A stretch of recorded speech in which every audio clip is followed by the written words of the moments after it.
ಪರಪ್ಪನ ಅಗ್ರಹಾರ ಸೇರಿರುವಂತಹ ನಟ challenging star ದರ್ಶನ್ಗೆ ನಿರಾಸೆಯ ಸಾಗರ ಹರಿದು ಬರ್ತಾನೆ ಇದೆ. ಜೈಲಲ್ಲಿ ಹೆಂಗೆ ಅಡುಗೆ ಆಗುತ್ತೆ, ಏನು ಆ ಪದಾರ್ಥಗಳನ್ನು ಬಳಸ್ತೀವಿ, ಏನು ಕೊಡ್ತೀವಿ, ಏನಿಲ್ಲ ಅನ್ನೋ ಊಟಕ್ಕೆ ನಾವು ಜವಾಬ್ದಾರಪ್ಪ ಜೈಲಧಿಕಾರಿಗಳು. ಹೊರಗಿಂದ ಬರೋ ಊಟಕ್ಕೆ ಯಾರು ಜವಾಬ್ದಾರರು? ಒಂದು ಸ್ವಲ್ಪ ಟೇಸ್ಟ್ ನೋಡಿ, ಅದು ಹೆಂಗಿದೆ ನೋಡಿ, ಅದನ್ನೆಲ್ಲ ಒಂದು ಸ್ವಲ್ಪ ಎಂಕ್ವೈರಿ ಮಾಡಿ ಆಮೇಲೆ ಕೈದಿಗಳಿಗೆ ಕೊಡ್ತೀವಿ. ಈ ಹೊರಗಿನ ಊಟ ಬಂದಿದ್ದನ್ನು ಯಾರು ಕೊಡಬೇಕು? ದರ್ಶನಿಗೂ ಕೂಡ ಮನೆ ಊಟ ಬರೋದು ಅಷ್ಟೇ. ದರ್ಶನ್ ಈಗ ಜೈಲಲ್ಲಿ ಊಟ ಮಾಡಬೇಕು. ಇನ್ನು ಇದಕ್ಕೆ ಸಂಬಂಧಪಟ್ಟಂತೆ DGP ಅಲೋಕ್ ಕುಮಾರ್ ಅವರು ಒಂದು ಹೊಸ ಸರ್ಕ್ಯುಲರನ್ನು ಪಾಸ್ ಮಾಡಿಬಿಟ್ರು ನಿನ್ನೆ ಮೊನ್ನೆ ಅಷ್ಟೇ. ಸೇಬು ಹಣ್ಣು, ಸಪೋಟ, ಬಾಳೆಹಣ್ಣು ಇತ್ಯಾದಿ ಹಣ್ಣು ಹಂಪಲುಗಳೆಲ್ಲ ಏನು ತೆಗೆದುಕೊಂಡು ಬರ್ತೀರಿ ಅದೆಲ್ಲ ಅರೌಂಡ್ 2 kg ಒಳಗಡೆನೇ ಇರಬೇಕು. 2 kgಗಿಂತ ಏನಾದರೂ ಜಾಸ್ತಿ ಇದ್ದರೆ ಅದನ್ನು ಎತ್ತಿ ಹೊರಗಡೆ ಬಿಸಾಕ್ತಾರೆ. ಇನ್ನು bakery items, dry fruits etcetera ಅಂತೆಲ್ಲ ಬಾಯಿಗೆ ಹಾಕೊಂಡು ಇವಾಗ ಟೈಮ್ ಪಾಸ್ ಮಾಡಿ ತಿಂತೀವಲ್ಲ, ಅದು ಓನ್ಲಿ 500 grams, 500 ಗ್ರಾಮ್ ಮಾತ್ರ ಇರಬೇಕು. ಅದು 500 ಗ್ರಾಮ್ಗಿಂತ ಜಾಸ್ತಿ ಇರಂಗಿಲ್ಲ. ಇತ್ತು ಅಂದರೆ ಎತ್ತಿ ಬಿಸಾಕದೆ. ನಮಸ್ಕಾರ, ರೆಬಲ್ ಟಿವಿಯ ವಿಶೇಷ ಕಾರ್ಯಕ್ರಮಕ್ಕೆ ಸ್ವಾಗತ. ನಾನು ಶ್ರೀನಿವಾಸ್ ವೈದ್ಯ.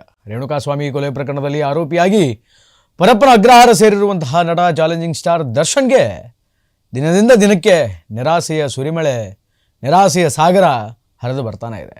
ಈಗ ಮತ್ತೊಂದು ಹೊಸ ನಿರಾಸೆ ಅನ್ನುವಂಥದ್ದು ದಾಸನಿಗಾಗಿದೆ. ಆ್ಯಕ್ಚುಲಿ ಅಂಥದ್ದೇನು ಅಂತೀರಾ? ಇತ್ತೀಚೆಗಷ್ಟೇ DGP ಅಲೋಕ್ ಕುಮಾರ್ ಅವರು ಈ ಜೈಲಧಿಕಾರಿಗಳು ಆದಾಗಲಿಂದ ಕೂಡ ದಿನನಿತ್ಯ ಒಂದು ಬದಲಾವಣೆ ಪರಪ್ಪನ ಅಗ್ರಹಾರದಲ್ಲಿ ಮತ್ತು ಬೇರೆ ಬೇರೆ ಜೈಲುಗಳಲ್ಲಿ ಕಾಣ್ತಾನೆ ಇದೆ. Especially in Parappana Agrahara. DGP Alok Kumar ಬಂದ ಮೇಲೆ, ಈ ಚೇಂಜಸ್ಗಳನ್ನೆಲ್ಲ ತಂದ ಮೇಲೆ ಜೈಲಿನಲ್ಲಿರುವಂತಹ ಬೇರೆ ಎಲ್ಲ ಕೈದಿಗಳಿಗೂ ಕೂಡ ದರ್ಶನ್ ಮೇಲೆ ವೈಮನಸ್ಸು ಪ್ರಾರಂಭ ಆಗಿಬಿಟ್ಟಿದೆ. ಯಾಕೆ ಅಂತಂದರೆ ಪರಪ್ಪನ ಅಗ್ರಹಾರದಲ್ಲಿ ಮೊದಲು ಎಲ್ಲ ಚೆನ್ನಾಗೇ ಇತ್ತು. ಬಟ್ ದರ್ಶನ್ ಬಂದು ಒಂದಿಷ್ಟು ಅವಾಂತರವನ್ನು ಮಾಡಿದ ಮೇಲೆ DGP ಅಲೋಕ್ ಕುಮಾರ್ ಅವರು ಇಲ್ಲಿಗೆ ಇನ್ಚಾರ್ಜ್ ಆದರು. ಅವರು ಇನ್ಚಾರ್ಜ್ ಆದಮೇಲೆ ಈ ಎಲ್ಲ ಬದಲಾವಣೆ ಆಯಿತು. It's just because of Darshan ರವರಿಂದಾನೇ ಇಷ್ಟು ಸ್ಟ್ರಿಕ್ಟ್ ಆಗೋಕ್ಕೆ ಪ್ರಾರಂಭ ಆಯಿತು. ಇಷ್ಟೆಲ್ಲ ಹೊಸ ರೂಲ್ಸು ರೆಗ್ಯುಲೇಷನ್ಸ್ಗಳನ್ನು ತರೋದಕ್ಕೆ ಪ್ರಾರಂಭ ಮಾಡಿದರು ಅನ್ನುವಂತಹ ಒಂದು ವೈಮನಸ್ಸಿನಿಂದ ಜೈಲಿನಲ್ಲಿರುವಂಥ ಬೇರೆಲ್ಲ ಕ್ರಿಮಿನಲ್ಸ್ಗಳು ಈಗ ದಾಸನ ಮೇಲೆ, ಅಂದರೆ ದರ್ಶನ ಮೇಲೆ ಒಂದು ಸ್ವಲ್ಪ ಬೇಜಾರು ಮಾಡ್ಕೊಂಡು ಬಿಟ್ಟಿದ್ದಾರೆ. ಇತ್ತೀಚೆಗಷ್ಟೇ ಕೋರ್ಟಿಗೆ ಅರ್ಜಿ ಸಲ್ಲಿಸಿದರು. ಯಾರು? ಇದೇ ರೇಣುಕಾಸ್ವಾಮಿ ಕೊಲೆ ಪ್ರಕರಣದಲ್ಲಿ A1 ಆರೋಪಿ ಆಗಿರುವಂತಹ ಪವಿತ್ರ ಗೌಡ ಅವರು ನನಗೆ ಮನೆ ಊಟ ಬೇಕು ಅನ್ನುವಂತಹ ಅರ್ಜಿಯನ್ನು ಸಲ್ಲಿಸಿದರು. ಅರ್ಜಿಯನ್ನು ಪ್ರಶ್ನಿಸಿ ಮತ್ತೆ ಒಂದು ವಿರೋಧಾತ್ಮಕ ಅರ್ಜಿಯನ್ನು ಗೃಹ ಇಲಾಖೆಯ ವತಿಯಿಂದ ಪೊಲೀಸರು ಕೋರ್ಟಿಗೆ ಪ್ರಶ್ನೆ ಮಾಡಿದರು. ಏನು ಅಂತಂದರೆ ನನಗೆ ಮನೆ ಊಟ ಬೇಕು ಅಂತ ಪವಿತ್ರ ಗೌಡ ಕೇಳಿದರು. ಮೊದಲು ಸೆಷನ್ ಕೋರ್ಟ್ ಏನೋ ತಥಾಸ್ತು ಅಂತ ಹೇಳಿಬಿಡ್ತು. ಸರಿ ಆಯಿತು, ಮನೆ ಊಟ ಕೊಡೋಣ ಅಂತ ಹೇಳಿಬಿಡ್ತು. ಅದಾದ ಮೇಲೆ ಜೈಲಧಿಕಾರಿಗಳ ತಂಡ ಗೃಹ ಇಲಾಖೆಯ, ಅಂದರೆ ಹೋಮ್ ಮಿನಿಸ್ಟರ್ ಆಫೀಸಿನ ಸಹಾಯವನ್ನು ಪಡೆದುಕೊಂಡು ಅದನ್ನು ವಿರೋಧಿಸಿ, ಅಂದರೆ ಆ ಸೆಷನ್ ಕೋರ್ಟ್ ಕೊಟ್ಟಿರುವಂತಹ ತೀರ್ಪನ್ನು ವಿರೋಧಿಸಿ ಮತ್ತೆ ರಿಟ್ ಅರ್ಜಿಯನ್ನು ಸಲ್ಲಿಸಿದರು. ಅಷ್ಟಕ್ಕೂ ಪವಿತ್ರ ಗೌಡರಿಗೆ ಯಾಕೆ ಮನೆ ಊಟ ಕೊಡಬೇಕು? ಜೈಲಲ್ಲಿ ಕೊಡುವಂತಹ ಆಹಾರ ಏನಿದೆ ಅದು ಪೌಷ್ಟಿಕ ಆಹಾರವೇ. ಅದನ್ನು ರಾಜ್ಯಕ್ಕೆ ಸಂಬಂಧಪಟ್ಟಂತಹ ಆಹಾರದ ಅಧಿಕಾರಿಗಳು, ರಾಷ್ಟ್ರಕ್ಕೆ ಸಂಬಂಧಪಟ್ಟಂತಹ ಸೆಂಟ್ರಲ್ ಗೌರ್ಮೆಂಟಿನ ಎಂಪ್ಲಾಯೀಸ್ಗಳು ಎಲ್ಲ ಅದನ್ನು ಪರಿಶೀಲನೆ ಮಾಡಿರ್ತಾರೆ. FSSAIಯಿಂದ ವರದಿ ಕೂಡ ಬಂದಿದೆ. ನಮ್ಮ ಜೈಲಿನ ಆಹಾರ ಅಷ್ಟೇನು ಹದಗೆಟ್ಟಿಲ್ಲ, ಅದನ್ನು ತಿನ್ನೋದ್ರಿಂದ ಅಷ್ಟೇನು ಆರೋಗ್ಯ ಹಾಳಾಗಲ್ಲ. ಇವತ್ತಿಗೂ ಕಾರ್ಯನಿರ್ವಹಿಸುವಂತಹ ಎಷ್ಟೋ ಜನ ಪೊಲೀಸರು ಕೂಡ ಅಲ್ಲೇ ಊಟವನ್ನು ಸೇವಿಸ್ತಾರೆ. ಆದ್ದರಿಂದ ಅದೇನು ಅಷ್ಟು ಆರೋಗ್ಯ ಕೆಡಿಸುವಂತಹ ಊಟ ಏನಲ್ಲ. ಆದ್ದರಿಂದ ಪವಿತ್ರ ಗೌಡ ಅವರಿಗೆ ಮನೆ ಊಟ ಕೊಡುವಂಥದ್ದು ಸಮಂಜಸ ಅಲ್ಲ ಅನ್ನುವಂಥದ್ದು ಜೈಲಧಿಕಾರಿಗಳ ವಾದ. ಇನ್ನು ಅದರೆಲ್ಲರ ಜೊತೆಗೆ ಇಫ್ ಸಪೋಸ್ ಜೈಲಧಿಕಾರಿಗಳು ಏನು ಮಾಡಬೇಕು? ಆ ಮನೆಯಿಂದ ಬರುವಂತಹ ಊಟವನ್ನು ಪರಿಶೀಲನೆ ಮಾಡಬೇಕು. ಅದಕ್ಕೊಬ್ಬ ಎಕ್ಸ್ಟ್ರಾ ಡ್ಯೂಟಿಗೆ ಹಾಕಬೇಕಾ ನಾವು ಒಬ್ಬರನ್ನ? ಅದಾದ ಮೇಲೆ ಆ ಊಟವನ್ನು ಪರಿಶೀಲನೆ ಮಾಡಬೇಕು. ಅದರಲ್ಲಿ ಏನಾದರೂ ಹಾಕಿಕೊಟ್ಟಿದ್ದಿದ್ರೆ ಯಾರು ಜವಾಬ್ದಾರರು? ಈಗ ಜೈಲು ಊಟಕ್ಕೆ ನಾವೇ ಜವಾಬ್ದಾರರು. ಜೈಲಲ್ಲಿ ಹೆಂಗೆ ಅಡುಗೆ ಆಗುತ್ತೆ, ಏನು ಆ ಪದಾರ್ಥಗಳನ್ನು ಬಳಸ್ತೀವಿ, ಏನು ಕೊಡ್ತೀವಿ, ಏನಿಲ್ಲ ಅನ್ನೋ ಊಟಕ್ಕೆ ನಾವು ಜವಾಬ್ದಾರಪ್ಪ ಜೈಲಧಿಕಾರಿಗಳು. ಹೊರಗಿಂದ ಬರೋ ಊಟಕ್ಕೆ ಯಾರು ಜವಾಬ್ದಾರರು? ಜೈಲಿನಲ್ಲಿ ತಯಾರಾದಂತಹ ಅಡುಗೆಯನ್ನು ಮೊದಲು ಒಂದು ಸ್ವಲ್ಪ ಟೇಸ್ಟ್ ನೋಡಿ, ಅದು ಹೆಂಗಿದೆ ನೋಡಿ, ಅದನ್ನೆಲ್ಲ ಒಂದು ಸ್ವಲ್ಪ ಎಂಕ್ವೈರಿ ಮಾಡಿ ಆಮೇಲೆ ಕೈದಿಗಳಿಗೆ ಕೊಡ್ತೀವಿ. ಈ ಹೊರಗಿನ ಊಟ ಬಂದಿದ್ದನ್ನು ಯಾರು ಕೊಡಬೇಕು? ಅದಕ್ಕೊಬ್ಬನೇ ಎಂಪ್ಲಾಯ್ ಹಾಕಬೇಕು, ಅದಕ್ಕೆ ಕಾವಲು ಹಾಕಬೇಕು, ಅದಕ್ಕೆ ಪರಿಶೀಲನೆ ಮಾಡಬೇಕು. It's completely waste of time and energy. ಆದ್ದರಿಂದ ಜೈಲು ಊಟ ಕೊಡೋಂಗಿಲ್ಲ. ಜೈಲಲ್ಲಿ ಮನೆ ಊಟ ಕೊಡೋಂಗಿಲ್ಲ. ಮನೆ ಊಟಕ್ಕೆ ಕತ್ತರಿವಿತ್ತು. ಆಮೇಲೆ ಇವತ್ತು ಪವಿತ್ರ ಗೌಡಗೆ ಏನಾದರೂ ಮನೆ ಊಟ ಕೊಟ್ಬಿಟ್ರೆ ನಾಳೆ ಜೈಲಲ್ಲಿರುವಂತಹ ಬೇರೆ ಬೇರೆ ಕೈದಿಗಳೆಲ್ಲ ನನಗೆ ಊಟ ಕೊಟ್ಬಿಡಿ, ನಿನಗೆ ಊಟ ಕೊಟ್ಬಿಡಿ ಅಂತ ಹೇಳಿ ತಕರಾರು ಮಾಡ್ತಾರೆ, ಖ್ಯಾತೆ ತೆಗಿತಾರೆ. ಆದ್ದರಿಂದ ಪವಿತ್ರ ಗೌಡಗೆ ಊಟ ಕ್ಯಾನ್ಸಲ್ ಅಂತ ಹೇಳಿಬಿಟ್ರು. ಸೊ ಪವಿತ್ರ ಗೌಡಗೆ ಊಟ ಕ್ಯಾನ್ಸಲ್ ಆದಂತಹ ಬೆನ್ನಲ್ಲಿಯೇ ದರ್ಶನಿಗೂ ಕೂಡ ಮನೆ ಊಟ ಬರೋದು ಅಷ್ಟೇ. ದರ್ಶನ್ ಈಗ ಜೈಲಲ್ಲಿ ಊಟ ಮಾಡಬೇಕು. ಇನ್ನು ಇದಕ್ಕೆ ಸಂಬಂಧಪಟ್ಟಂತೆ DGP ಅಲೋಕ್ ಕುಮಾರ್ ಅವರು ಒಂದು ಹೊಸ ಸರ್ಕ್ಯುಲರನ್ನು ಪಾಸ್ ಮಾಡಿಬಿಟ್ರು ಮೊನ್ನೆ ಅಷ್ಟೇ. ಏನಾ ಸರ್ಕ್ಯುಲರು, ಏನಾ ಸುತ್ತೋಲೆ ಅಂತಂದರೆ ಒಂದು ಸ್ವಲ್ಪ ಹೊಸ ರೂಲ್ಸ್ ಆ್ಯಂಡ್ ರೆಗ್ಯುಲೇಷನ್ಸ್ಗಳನ್ನು ತೆಗೆದುಕೊಂಡು ಬಂದರು. ಕೈದಿಗಳಿಗೆ ಬಹಳ ಸ್ಟ್ರಿಕ್ಟಾಗಿ ನಡೆಸ್ಕೊಳ್ಬೇಕು, ಇದು ಜೈಲು ಶಿಕ್ಷೆ ಥರ ಇರಬೇಕೇ ವಿನಃ ಇದು ಲಾಡ್ಜ್ ಅಲ್ಲ, ಐಷಾರಾಮಿ ಬದುಕು ಇಲ್ಲಿ ಬದುಕಕ್ಕಾಗಲ್ಲ. ಇಲ್ಲಿ ಒಬ್ಬ ಕೈದಿ ಅಪರಾಧ ಮಾಡಿ ಬಂದು, ತಪ್ಪು ಮಾಡಿ ಬಂದು ಏನು ಶಿಕ್ಷೆಯನ್ನು ನ್ಯಾಯಾಲಯದಿಂದ ಪಡೆದುಕೊಂಡಿರ್ತಾನೋ ಆ ಶಿಕ್ಷೆಯನ್ನು ಅನುಭವಿಸಬೇಕು ಅನ್ನುವಂಥ ನಿಟ್ಟಿನಲ್ಲಿ ಒಂದಿಷ್ಟು ರೂಲ್ಸ್ ಆ್ಯಂಡ್ ರೆಗ್ಯುಲೇಷನ್ಸ್ಗಳನ್ನು ತಂದರು. ತುಂಬ ಚಳಿಗಾಲ ಅಲ್ವಾ, ಸಿಕ್ಕಾಪಟ್ಟೆ ಚಳಿ ಆಗ್ತಾ ಇದೆ, ಹೊದ್ಕೊಳ್ಳೋಕ್ಕೆ ಏನಾದರೂ ಹೊದಿಕೆ ಕೊಡಿ ಅಂತ ದರ್ಶನ್ ಡಿಮ್ಯಾಂಡ್ ಮಾಡಿದರು. ಈಗ ಅದಕ್ಕೂ ಕೂಡ ಒಂದು ಕತ್ತರಿ ಬಿದ್ದಿದೆ.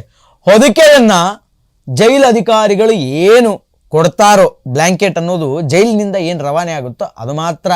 ನೀವು ಮನೆಯಿಂದ ಒಂದು ದಪ್ಪಂದು ರಗ್ಗು ತರಿಸ್ತೀನಿ, ಅದು ತರಿಸ್ತೀನಿ, ದಿಂಬು ತರಿಸ್ತೀನಿ, ಹಾಸಿಗೆ ತರಿಸ್ತೀನಿ ಅಂದರೆ ಅದೆಲ್ಲ ಇಲ್ಲ, ಆಗಲ್ಲ. ಜೈಲಲ್ಲಿ ಏನು ಹೊದಿಕೆ ಕೊಡಲಾಗುತ್ತೋ ಅದೇ ಹೊದಿಕೆಯನ್ನು ಕೊಡ್ತೀವಿ. ಇಫ್ ಸಪೋಸ್ ಅದು ನಿಮಗೆ ಕಂಫರ್ಟ್ ಆಗಲಿಲ್ಲ, ಅದು ಏನಾದರೂ ನಿಮಗೆ ಒಂದು ಸ್ವಲ್ಪ ತೆಳುವು ಅನ್ನಿಸ್ತು, ಇನ್ನೂ ದಪ್ಪ ಬೇಕಾಗಿತ್ತು ಅಂದರೆ ಎಕ್ಸ್ಟ್ರಾ ಇನ್ನೂ ಒಂದು ಬ್ಲ್ಯಾಂಕೆಟನ್ನು ಕೊಡ್ತೀವಿ, ಚಳಿ ತಡ್ಕಳಿ ಅಂತಂತ ಹೇಳಿ. ಆದರೆ ಮನೆಯಿಂದ ಯಾವುದೇ ತರಹದ ಬ್ಲ್ಯಾಂಕೆಟ್ಸ್ಗಳನ್ನು ವಿ ಶುಡ್ ನಾಟ್ ಬ್ರಿಂಗ್, ಅದನ್ನು ತರುವಂತಿಲ್ಲ ಅನ್ನುವಂತಹ ಒಂದು ಸ್ಪಷ್ಟ ಸುತ್ತೋಲೆಯನ್ನು ಅಲೋಕ್ ಕುಮಾರ್ ಅವರು ನಿನ್ನೆ ಹೊರಡಿಸಿದರು. ಅದಾದಮೇಲೆ ಹಾಸಿಗೆ ಇರುತ್ತೆ ಅಂತ ಏನಾದರೂ ನೀವು ಅಂದ್ಕೊಂಡಿದ್ರೆ ನೋ, ಎಲ್ಲ ಹಾಸಿಗೆಗಳು ಇನ್ಮೇಲಿಂದ ಯಾವ ಹಾಸಿಗೆಗಳು ಯಾವ ಕೈದಿಗಳಿಗೂ ಕೊಡೋಕೆ ಆಗಲ್ಲ. ಇನ್ಮೇಲೆ ಕೊಟ್ಟಿರೋದ್ರಲ್ಲಿ ಯಾವುದಾದ್ರೂ ಹಾಸಿಗೆಗಳಿದ್ರೆ ಅದನ್ನೆಲ್ಲ ಕಿತ್ತು ಬಿಸಾಕಿ ಅನ್ನುವಂತಹ ಮಾತನ್ನು ಕೂಡ ಅಲೋಕ್ ಕುಮಾರ್ ಅವರು ಹೇಳಿದರು. ಸೇಬು ಹಣ್ಣು, ಸಪೋಟ, ಬಾಳೆಹಣ್ಣು ಇತ್ಯಾದಿ ಹಣ್ಣು ಹಂಪಲುಗಳೆಲ್ಲ ಏನು ತೆಗೆದುಕೊಂಡು ಬರ್ತೀರಿ ಅದೆಲ್ಲ ಅರೌಂಡ್ 2 kg ಒಳಗಡೆನೇ ಇರಬೇಕು. 2 kgಗಿಂತ ಏನಾದರೂ ಜಾಸ್ತಿ ಇದ್ದರೆ ಅದನ್ನು ಎತ್ತಿ ಹೊರಗಡೆ ಬಿಸಾಕ್ತಾರೆ. ಇನ್ನು bakery items, dry fruits etcetera ಅಂತೆಲ್ಲ ಬಾಯಿಗೆ ಹಾಕೊಂಡು ಇವಾಗ ಟೈಮ್ ಪಾಸ್ ಮಾಡಿ ತಿಂತೀವಲ್ಲ, ಅದು ಓನ್ಲಿ 500 grams, 500 ಗ್ರಾಮ್ ಮಾತ್ರ ಇರಬೇಕು. ಅದು 500 ಗ್ರಾಮ್ಗಿಂತ ಜಾಸ್ತಿ ಇರೋಂಗಿಲ್ಲ. ಇತ್ತು ಅಂದರೆ ಎತ್ತಿ ಬಿಸಾಕದೆ. ಆಮೇಲೆ ಹೊರಗಿನವರು ಏನು ವಿಸಿಟ್ ಆಗ್ತಾರಲ್ಲ ಇವರು ನೋಡೋದಕ್ಕೆ, ಕೈದಿಗಳನ್ನು ನೋಡೋದಕ್ಕಂತ, ಅದಕ್ಕೆ ಬಹಳ ಅಲ್ಪಾವಧಿ ಸಮಯವನ್ನು ಈಗ ಫಿಕ್ಸ್ ಮಾಡ್ಕೊಂಡ್ಬಿಟ್ಟಿದ್ದಾರೆ. ಹತ್ರ ಎದಕ್ಕೆ ಬರಬೇಕು ಅಂತಂದರೆ ಅವರು ಬಟ್ಟೆ ಕೊಡೋಕೆ ಬರಬೇಕು, ಅವರು ಒಳ ಉಡುಪುಗಳನ್ನು ಕೊಡೋಕೆ ಬರಬೇಕು. ಗಂಟೆಗಟ್ಟಲೆ ನಿಂತ್ಕೊಂಡು ಹರಟೆ ಹೊಡೆದೆ, ಚರ್ಚೆ ಮಾಡಿದೆ, ಟೈಮ್ ಪಾಸ್ ಮಾಡಿದೆ, ನಥಿಂಗ್ ಡೂಯಿಂಗ್, ಅದನ್ನೆಲ್ಲ ಮಾಡುವಂಗಿಲ್ಲ ಇನ್ಮೇಲೆ ಜೈಲಲ್ಲಿರುವಂತಹ ಕೈದಿಗಳು. ಒಂದು ವೇಳೆ ಬಟ್ಟೆ ಕೊಡೋದಿತ್ತು ಅಂದರೆ 2 ಜೊತೆ ಬಟ್ಟೆ, 2 ಜೊತೆ ಒಳ ಉಡುಪುಗಳನ್ನು ಕೊಡೋದಕ್ಕೆ ಮಾತ್ರ ಅವಕಾಶ ಇದೆ. ಅದನ್ನು ಬಿಟ್ಟು ಗಂಟೆಗಟ್ಟಲೆ ಬಂದು ಅಲ್ಲಿ ನಿಂತ್ಕೊಂಡು ಅವನಿಗೆ ಬೀಡಿ ಕೊಟ್ಟೆ, ಇನ್ನೊಂದು ಕೊಟ್ಟೆ, ಮಗದೊಂದು ಕೊಟ್ಟೆ, ಅವೆಲ್ಲ ಇಲ್ಲ. ಅದಾದಮೇಲೆ ಯಾರು ವಿಸಿಟ್ಗೆ ಬರ್ತಾರೋ ಅವರನ್ನು ಬಹಳ ಸ್ಟ್ರಿಕ್ಟಾಗಿ ಚೆಕ್ ಮಾಡಲಾಗತ್ತೆ. ಹಣ್ಣು ಕೊಡೋಕೆ ಬಂದಿದೆಯಾ, ನಿನ್ನ ಹತ್ರ ಹಣ್ಣು ಮಾತ್ರ ಇರಬೇಕು. ಬೇಕರಿ ಐಟಮ್ ಕೊಡೋಕೆ ಬಂದಿದೆಯಾ, ನಿನ್ನ ಹತ್ರ ಬೇಕರಿ ಐಟಮ್ ಮಾತ್ರ ಇರಬೇಕು. ಅದನ್ನು ಹೊರತುಪಡಿಸಿ ಸ್ವಲ್ಪ ಆಚೆ ಈಚೆ ಆಗಿ ಬೇರೆ ಯಾವ ವಸ್ತುಗಳು ಸಿಕ್ಕರೂ ಕೂಡ ಅದಾದ ಮೇಲೆ ಏನು ಆ್ಯಕ್ಷನ್ ತಗೋತಾರೆ ಅನ್ನುವಂಥದ್ದನ್ನು ಕಾದು ನೋಡಬೇಕು.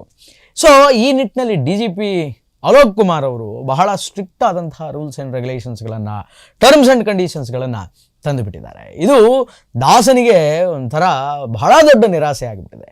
ಯಾಕೆಂತಂದರೆ ದಾಸನನ್ನು ನೋಡಲಿಕ್ಕೆ ಹೋಗ್ತಾ ಇದ್ದಂತಹ ಅನೇಕರು ಕೈ ತುಂಬ ಹಣ್ಣುಗಳು, ಬಿಸ್ಕೆಟ್ಟು, ಡ್ರೈ ಫ್ರೂಟ್ಸು, ಮತ್ತೊಂದು ಮಗದೊಂದು ಎಲ್ಲ ಹಿಡ್ಕೊಂಡು ಹೋಗ್ತಾ ಇದ್ರು ಹಿಂದಕ್ಕೆ. ಆದರೆ ಈಗ ಅದೆಲ್ಲದಕ್ಕೂ ಕತ್ತರಿ ಬಿದ್ದಿದೆ. ಅದರ ಜೊತೆಗೆ ಬ್ಲ್ಯಾಂಕೆಟ್ ಕೇಳಿದ್ರು, ಬ್ಲ್ಯಾಂಕೆಟ್ಗೂ ಕತ್ತರಿ ಬಿದ್ದಿದೆ. ಹಾಸಿಗೆ ಕೇಳಿದ್ರು, ಅದಕ್ಕೂ ಇಲ್ಲ. ದಿಂಬು ಕೇಳಿದ್ರು, ಅದೂ ಇಲ್ಲ.